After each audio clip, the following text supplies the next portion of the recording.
The following is by G.I. Gurdjieff from Views from the Real World, Essentuki, about 1918.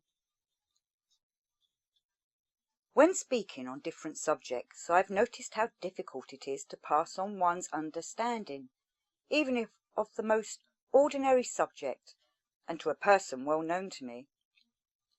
Our language is too poor for full and exact descriptions. Later I found that this lack of understanding between one man and another is a mathematically ordered phenomenon as precise as the multiplication table. It depends in general on the so-called psyche of the people concerned, and in particular on the state of their psyche at any given moment. The truth of this law can be verified at every step. In order to be understood by another man, it is not only necessary for the speaker to know how to speak, but for the listener to know how to listen. This is why I can say that if I were to speak in a way I consider exact, everybody here, with very few exceptions, would think I was crazy. But since at present I have to speak to my audience as it is, and my audience will have to listen to me, we must first establish the possibility of a common understanding. In the course of our talk, we must gradually mark the signposts of a productive conversation. All I wish to suggest now is that you try to look at things and phenomena around you, and especially at yourselves, from a point of view, from an angle that may be different from what is usual or natural to you. Only to look, for to do more is possible only with the wish and cooperation of the listener, when the listener ceases to listen passively and begins to do, that is, when he moves into an active state. Very often in conversation with people, one hears the direct or implied view that man, as we meet with him in ordinary life, could be regarded as almost the centre of the universe, the crown of creation, or at any rate that he is a large and important entity, that his possibilities are almost unlimited, his powers almost infinite. But even with such views, there are a number of reservations. They say that for this, exceptional conditions are necessary, special circumstances, inspiration, revelation, and so on. However, if we examine this conception of man, we see at once that it is made up of features which belong not to one man, but to a number of known or supposed separate individuals. We never meet such a man in real life, neither in the present nor as a historical personage in the past. For every man has his own weaknesses, and if you look closely, the mirage of greatness and power disintegrates. But the most interesting thing is, not that people clothe others in this mirage, but that, owing to a peculiar feature of their own psyche, they transfer it to themselves, if not in its entirety, at least in part as a reflection. And so, although they are almost non-entities, they imagine themselves to be that collective type, or not far removed from it. But if a man knows how to be sincere with himself, not sincere as the word is usually understood, but mercilessly sincere, then, to the question, "What are you?" he will not expect a comforting reply. So now, without waiting for you to come nearer to experiencing for yourselves what I am speaking about, I suggest that, in order to understand better what I mean, each of you should now ask himself the question, "What am I?" I am certain that 95% of you will be puzzled by this question, and will answer with another one, "What do you mean?" And this will prove that a man has lived all his life without asking himself this question, has taken for granted as axiomatic that he is something, even something very valuable, something he has never questioned. At the same time, he is unable to explain to another what this something is, unable to convey even an idea of it, for he himself does not know what it is.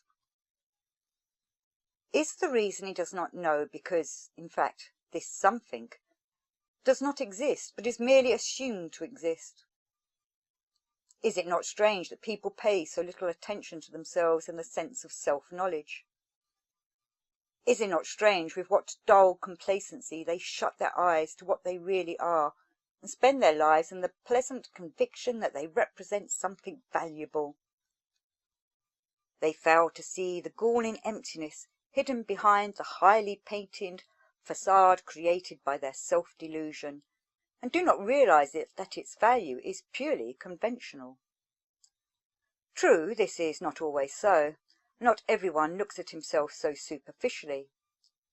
There do exist inquiring minds which long for the truth of the heart, seek it, strive to solve the problems set by life, try to penetrate to the essence of things and phenomena, and to penetrate into themselves.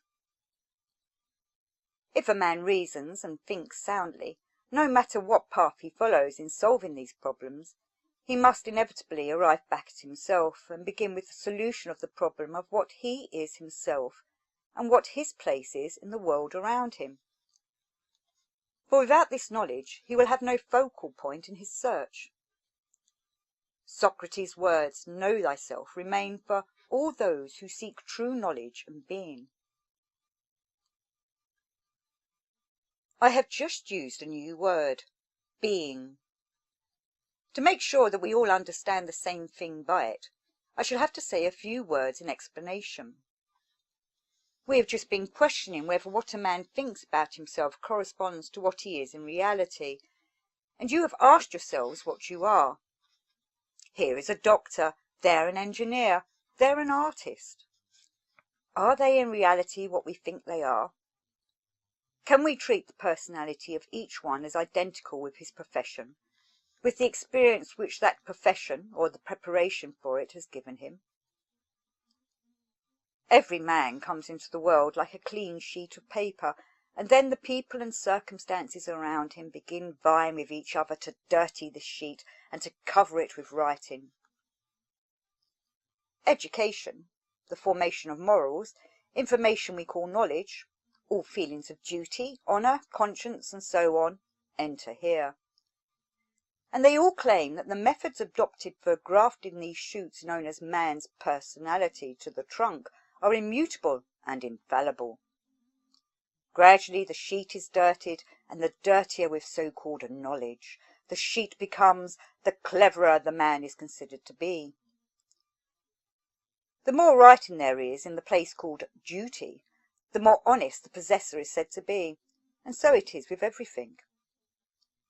And the dirty sheet itself, seeing that people consider its dirt as merit, considers it valuable. This is an example of what we call man, to which we often even add such words as talent and genius. Yet our genius will have his mood spoiled for the whole day if he does not find his slippers beside his bed when he wakes up in the morning. A man is not free either in his manifestations or in his life. He cannot be what he wishes to be and what he thinks he is. He is not like his picture of himself, and the words "man, the crown of creation" do not apply to him. Man. This is a proud term, but we must ask ourselves what kind of man. Not the man, surely, who is irritated at trifles, who gives his attention to petty matters and gets involved in everything around him. To have the right to call himself a man, he must be a man, and this being comes only through self-knowledge and work on oneself in the directions that become clear through self-knowledge. Have you ever tried to watch yourself mentally when your attention has not been set on some definite problem for concentration? I suppose most of you are familiar with this, although perhaps only a few have systematically watched it in themselves. You are no doubt aware of the way we think by chance association, when our thought strings disconnected scenes and memories together, when everything that falls within the field of our consciousness or merely touches it lightly calls up these chance associations in our thought. The string of thoughts seems to go on uninterruptedly, weaving together fragments of representations of former perceptions taken from different recordings in our memories. And these recordings turn and unwind while our thinking apparatus deftly weaves its threads of thought continuously from this material. The records of our feelings revolve in the same way, pleasant and unpleasant, joy and sorrow, laughter and irritation, pleasure and pain, sympathy and antipathy. You hear yourself praised and you are pleased. Someone reproves you and your mood is spoiled. Something new captures your interest and instantly makes you forget what interested you just as much as the moment before. Gradually your interest attaches you to the new thing to such an extent that you sink into it from head to foot. Suddenly you do not possess it any more. You have disappeared. You are bound to and dissolved in this thing. In fact, it possesses you. It has captivated you. And this infatuation, this capacity for being captivated is, under many different guises, a property of each one of us. This binds us and prevents our being free. By the same token, it takes away our strength and our time, leaving us no possibility of being objective and free, two essential qualities for anyone who decides to follow the way of self-knowledge. We must strive for freedom if we strive for self-knowledge. The task of self-knowledge and of further self-development is of such importance and seriousness, it demands such intensity of effort, that to attempt it any old way and amongst other things is impossible. The person who undertakes this task must put it first in his life, which is not so long that he can afford to squander it on trifles. What can allow a man to spend his time profitably in his search, if not freedom from every kind of attachment?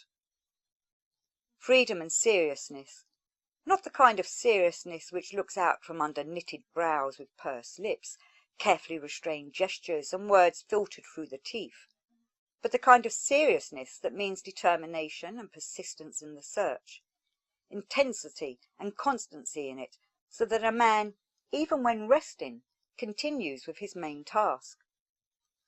Ask yourselves, are you free?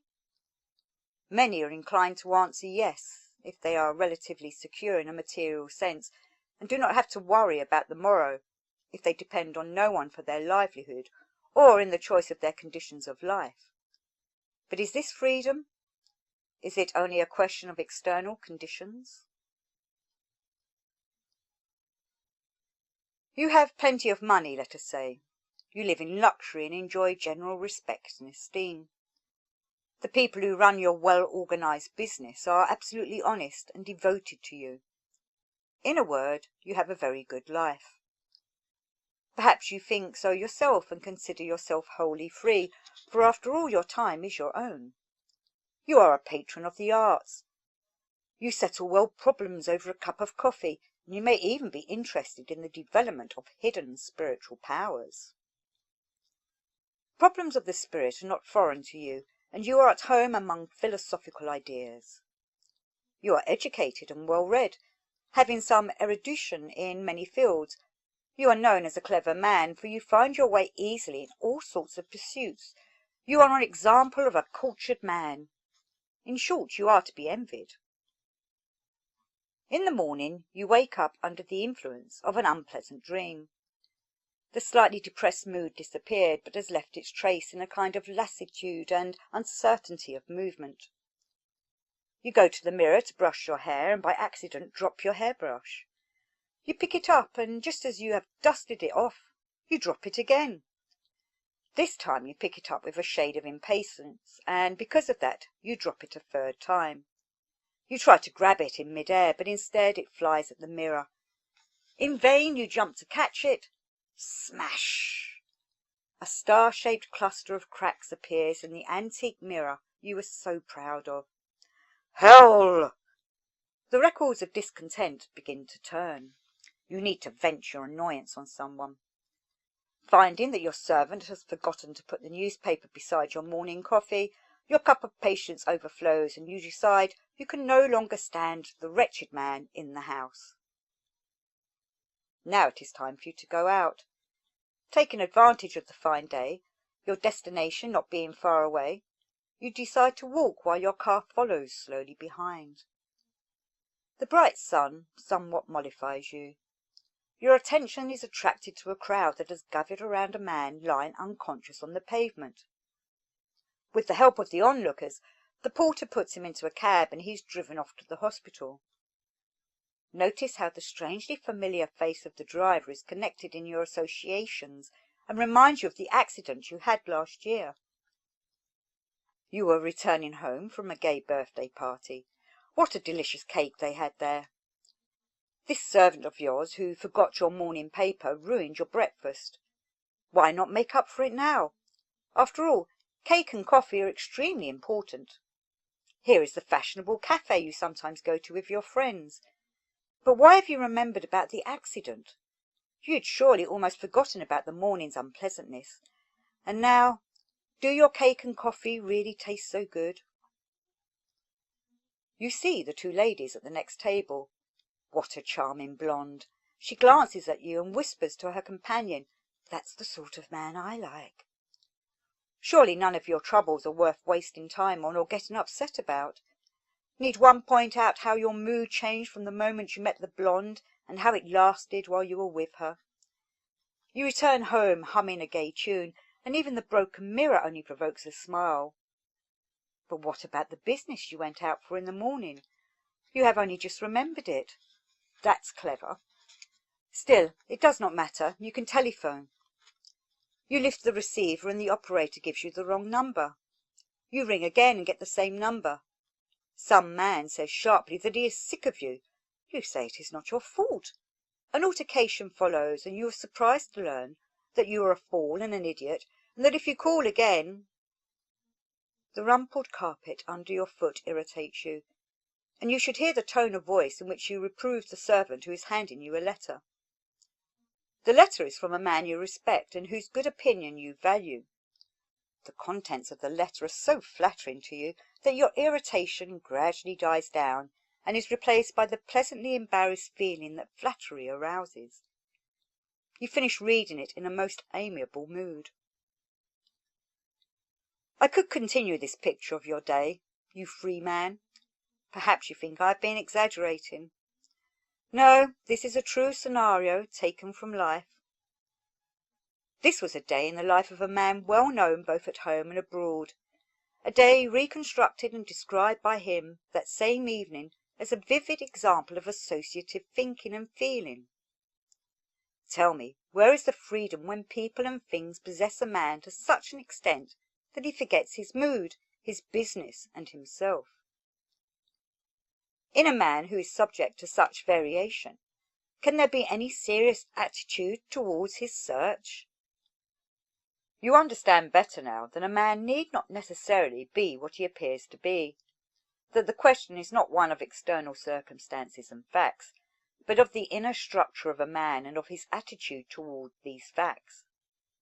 But perhaps this is only true for his associations. With regard to things he knows about, perhaps the situation is different. But I ask you, if for some reason each of you was unable to put your knowledge to practical use for several years, how much would remain?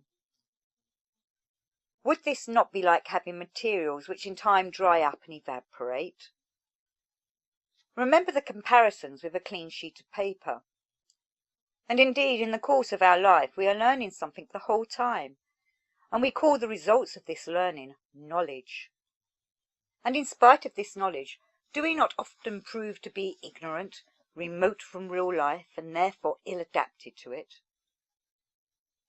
We are half-educated like tadpoles, or more often simply educated people with a little information about many things, but all of it woolly and inadequate. Indeed, it is merely information. We cannot call it knowledge, since knowledge is an inalienable property of a man. It cannot be more and it cannot be less.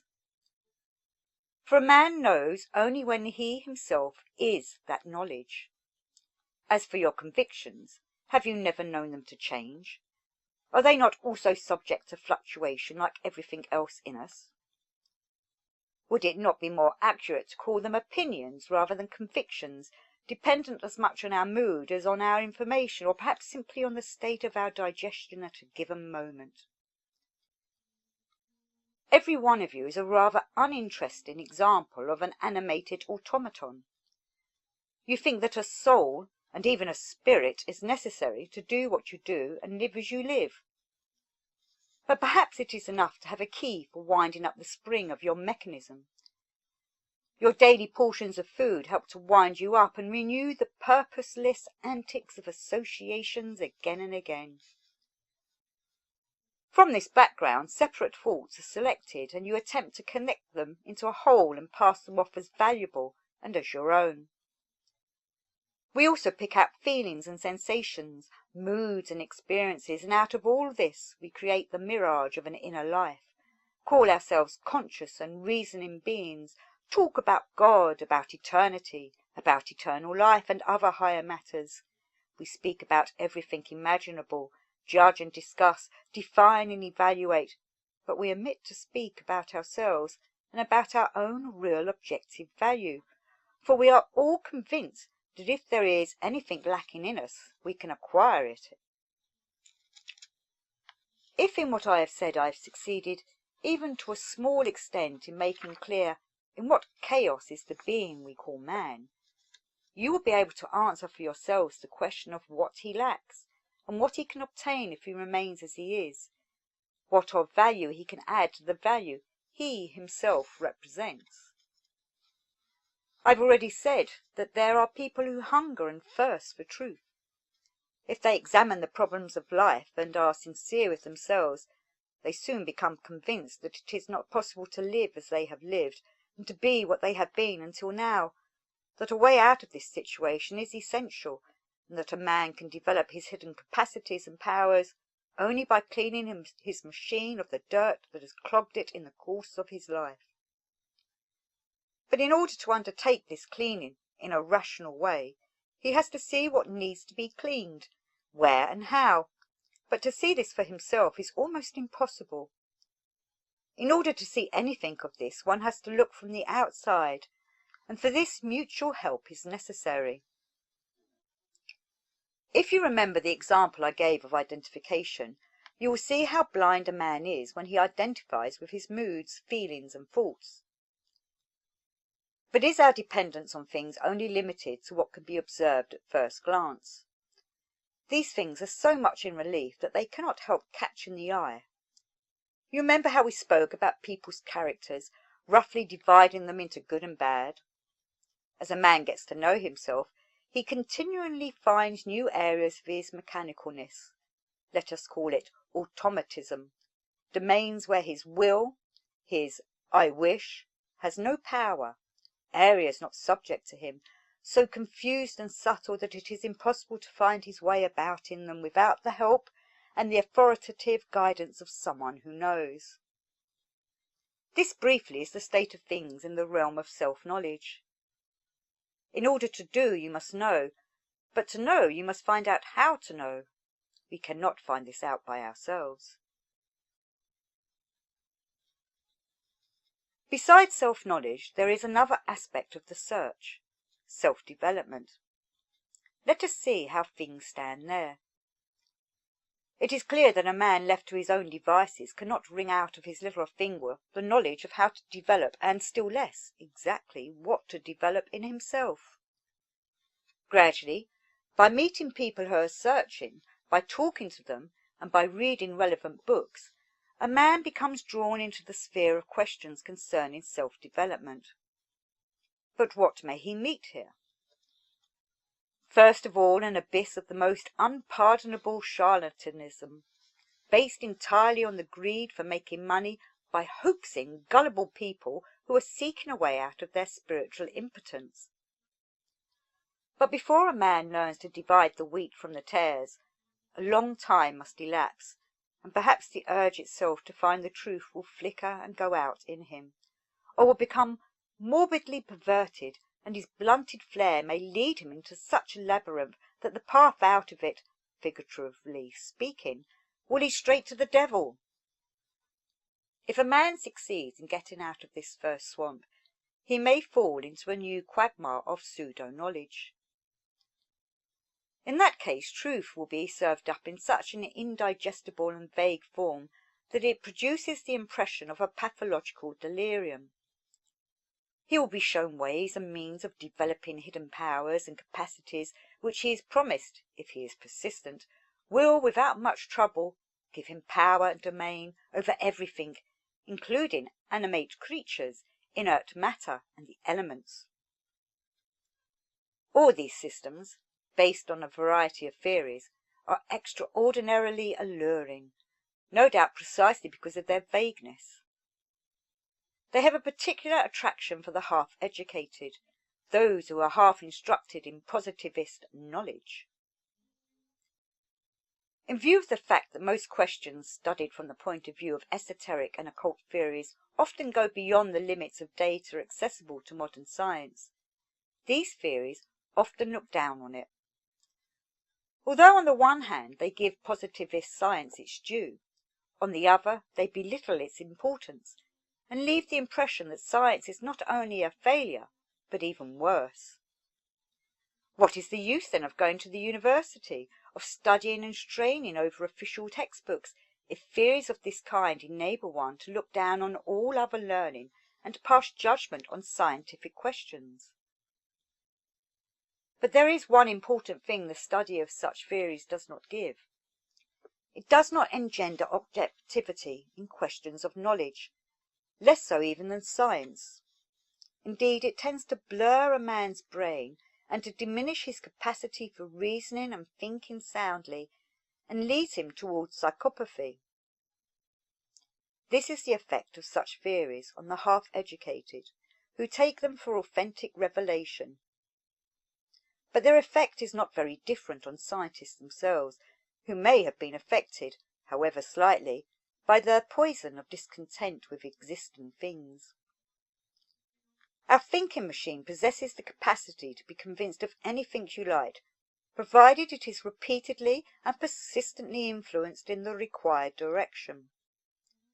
A thing that may appear absurd to start with will in the end become rationalized, provided it is repeated sufficiently often and with sufficient conviction. And, just as one type will repeat ready-made words which have stuck in his mind, so a second type will find intricate proofs and paradoxes to explain what he says. But both are equally to be pitied. All these theories offer assertions which, like dogmas, usually cannot be verified, or in any case they cannot be verified by the means available to us. Then methods and ways of self-development are suggested, which are said to lead to a state in which their assertions can be verified. There can be no objection to this in principle, but the consistent practice of these methods may lead the overzealous seeker to highly undesirable results. A man who accepts occult theories and believes himself knowledgeable in this sphere will not be able to resist the temptation to put into practice the knowledge of the methods he has gained in his research. That is, he will pass from knowledge to action. Perhaps he will act with circumspection, avoiding methods which from his point of view are risky, and applying the more reliable and authentic ways. Perhaps he would observe with the greatest of care. All the same, the temptation to apply them, and the insistence on the necessity for doing so, as well as the emphasis laid on the miraculous nature of the results and the concealment of their dark sides, will lead a man to try them. Perhaps in trying them a man will find methods which are harmless for him. Perhaps, in applying them, he will even get something from them. In general, all the methods for self-development which are offered, whether for verification as a means or as an end, are often contradictory and incomprehensible. Dealing as they do with such an intricate, little-known machine as the human organism, and with that side of our life closely connected with it which we call our psyche, the least mistake in carrying them out, the smallest error or excess of pressure, can lead to irreparable damage to the machine. It is indeed lucky if a man escapes from this morass more or less intact. Unfortunately, very many of those who are engaged in the development of spiritual powers and capacities end their career in a lunatic asylum or ruin their health and psyche to such a degree that they become complete invalids, unable to adapt to life. Their ranks are swelled by those who are attracted to pseudo-occultism out of a longing for anything miraculous and mysterious. There are also those exceptionally weak-willed individuals who are failures in life and who, out of considerations of personal gain, dream of developing in themselves the power and the ability to subjugate others. And finally, there are people who are simply looking for variety in life, for ways of forgetting their sorrows, or finding distraction from the boredom of the daily round of escaping its conflicts. As their hopes of attaining the qualities they counted on begin to dwindle, it is easy for them to fall into intentional charlatanism. I remember a classic example. A certain seeker after psychic power, a man who was well off, well read, who had travelled widely in his search for anything miraculous, ended by going bankrupt, and became at the same time disillusioned in all his researches.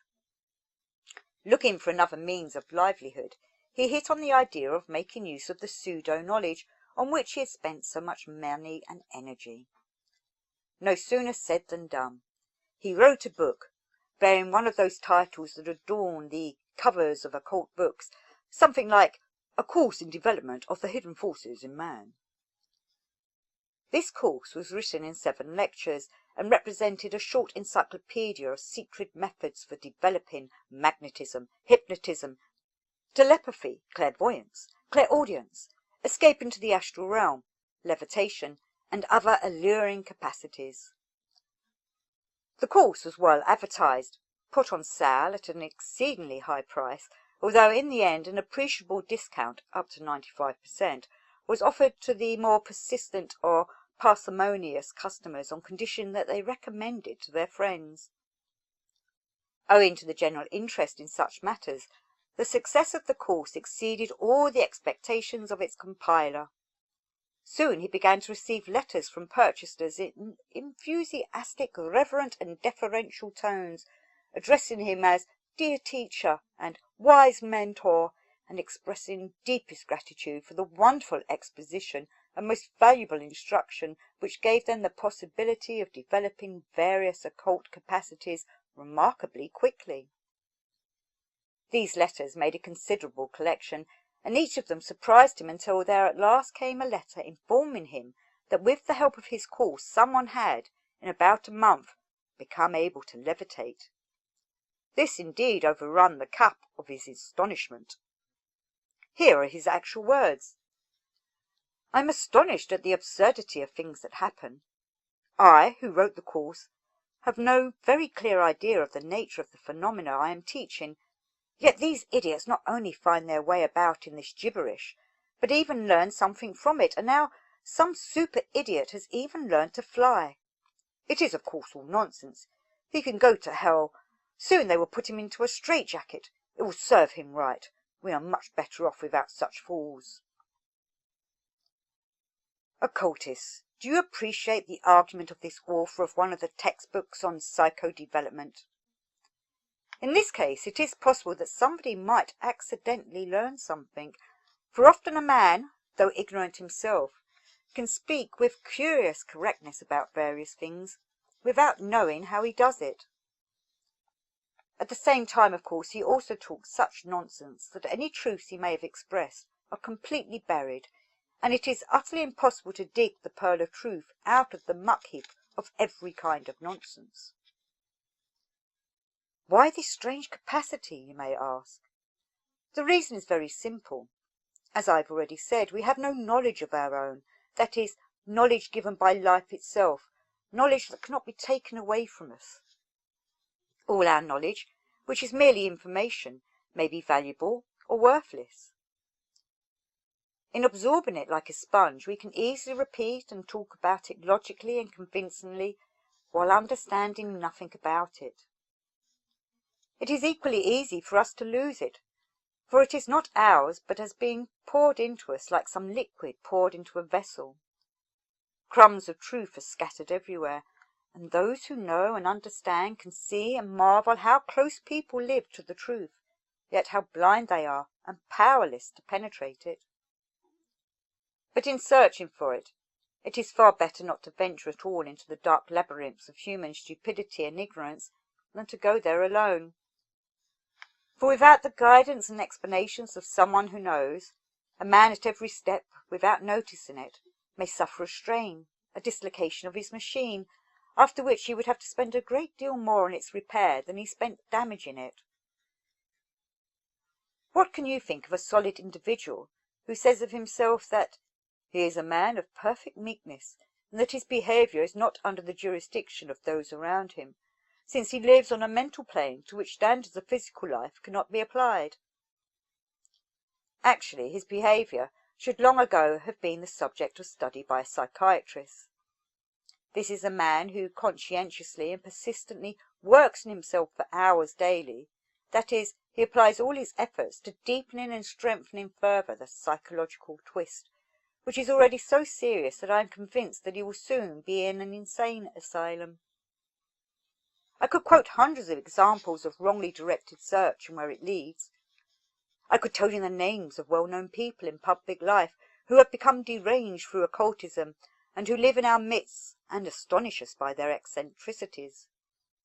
I could tell you the exact method that deranged them, in what realm they worked and developed themselves, and how these affected their psychological make-up and why.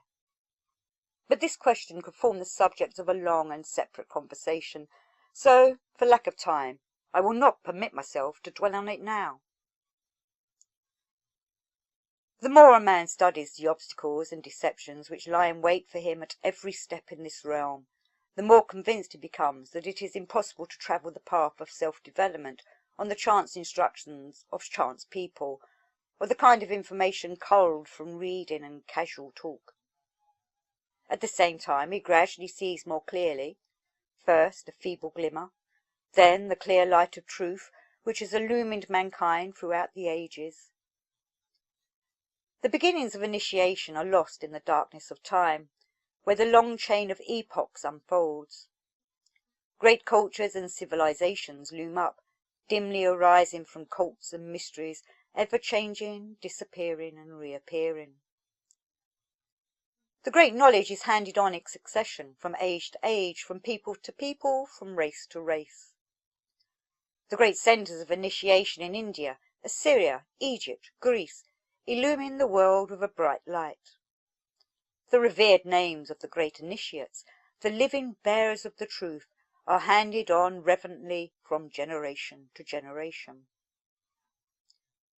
Truth is fixed by means of symbolical writings and legends, and is transmitted to the mass of people for preservation in the form of customs and ceremonies, in oral traditions, in memorials, in sacred art through the invisible quality in dance, music, sculpture, and various rituals. It is communicated openly, after a definite trial, to those who seek it, and is preserved by oral transmission in the chain of those who know. After a certain time has elapsed, the centres of initiation die out one after another, and the ancient knowledge departs through underground channels into the deep, hiding from the eyes of the seekers. The bearers of this knowledge also hide, becoming unknown to those around them, but they do not cease to exist. From time to time separate streams break through to the surface, showing that somewhere deep down in the interior, even in our day, there flows the powerful ancient stream of true knowledge of being. To break through to this stream, to find it, this is the task and the aim of the search, for, having found it, a man can entrust himself boldly to the way by which he intends to go. Then there only remains to know in order to be and to do. On this way a man will not be entirely alone. At difficult moments he will receive support and guidance, for all who follow this way are connected by an uninterrupted chain. Perhaps the only positive result of all wanderings in the winding paths and tracks of occult research will be that, if a man preserves the capacity for sound judgment and thought, he will evolve that special faculty of discrimination which can be called flair.